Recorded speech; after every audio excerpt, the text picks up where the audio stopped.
নমস্কার, আপনারা দেখছেন স্কাই টিভি বাংলা। আমি আপনাদের সাথে রয়েছি শ্রেয়া। বন্যার কবলে বাংলাদেশের পূর্বাঞ্চল, একাধিক গ্রাম প্লাবিত, টানা ভারী বর্ষণের ফলে বন্যার পরিস্থিতি। বন্যা দুর্গতদের সাহায্যে তৎপরতার সঙ্গে কাজ করছে উদ্ধারকারী দল, সেনাবাহিনী, বিমান বাহিনী এবং নৌবাহিনীর জওয়ানরা। তারা সব রকম ভাবে দুর্গতদের সাহায্য করছেন বলে জানিয়েছেন দেশটির দুর্যোগ ব্যবস্থাপনা মন্ত্রী ফারুক ই আজম। বিধ্বংসী বন্যায় বাংলাদেশের দক্ষিণ পূর্বাঞ্চল ও উত্তর পূর্বাঞ্চলের জেলাগুলি মারাত্মকভাবে ক্ষতিগ্রস্ত হয়েছে। প্লাবিত হয়েছে 12টি জেলা। ইতিমধ্যে মৃতের সংখ্যা বেড়ে দাঁড়িয়েছে 20 জন। তবে ভয়াবহ বন্যার কয়েকদিন পর বাংলাদেশের নিচু এলাকায় জল কিছুটা কমেছে। তারপরও ঘরছাড়া রয়েছেন বহু মানুষ। এখনো পর্যন্ত প্রায় 3 লক্ষ মানুষ জরুরি আশ্রয় কেন্দ্রে রয়েছেন।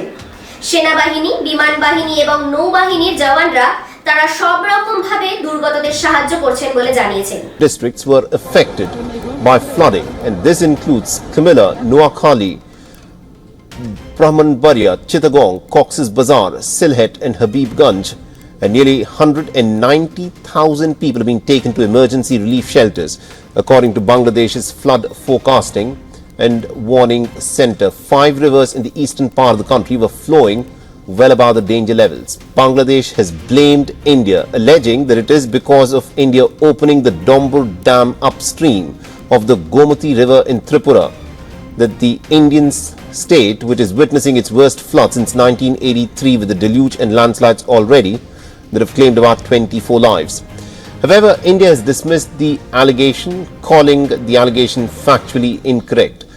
India's Ministry of External Affairs has explained that the flooding was due to water from the large catchments downstream of the dam. And it said in a statement, and I quote here, "We'd like to point out that the catchment areas of the Gomati River that flows through India and then into Bangladesh have witnessed their heaviest rains over the last few days." It's also emphasized in the bilateral cooperation, calling floods a shared issue due to the two countries' geographical proximity. Also, the fact that they share 54 cross-border rivers is one of the reasons that has contributed to both sides of the border getting flooded. তবে ভয়াবহ বন্যার কয়েকদিন পর বাংলাদেশের নিচু এলাকায় জল কিছুটা কমেছে।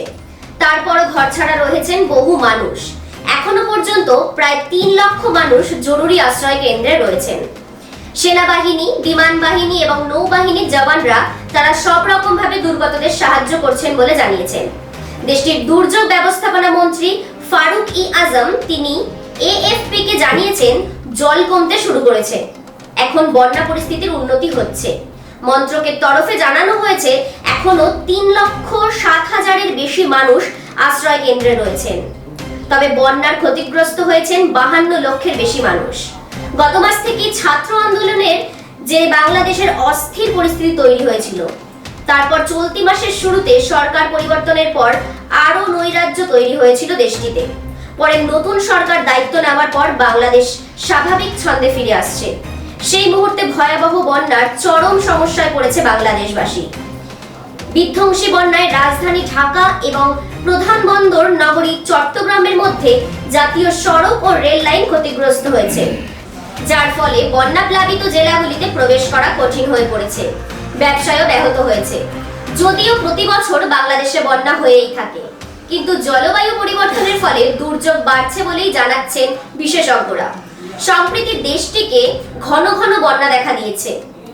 গ্লোবাল ক্লাইমেট রিস্ক ইন্ডেক্স অনুযায়ী দুর্যোগ এবং জলবায়ু পরিবর্তনের জন্য সবচেয়ে ঝুঁকিপূর্ণ দেশগুলির মধ্যে একটি হলো বাংলাদেশ। সব ধরনের সব খবর পেতে সাবস্ক্রাইব করুন স্কাই টিভিকে।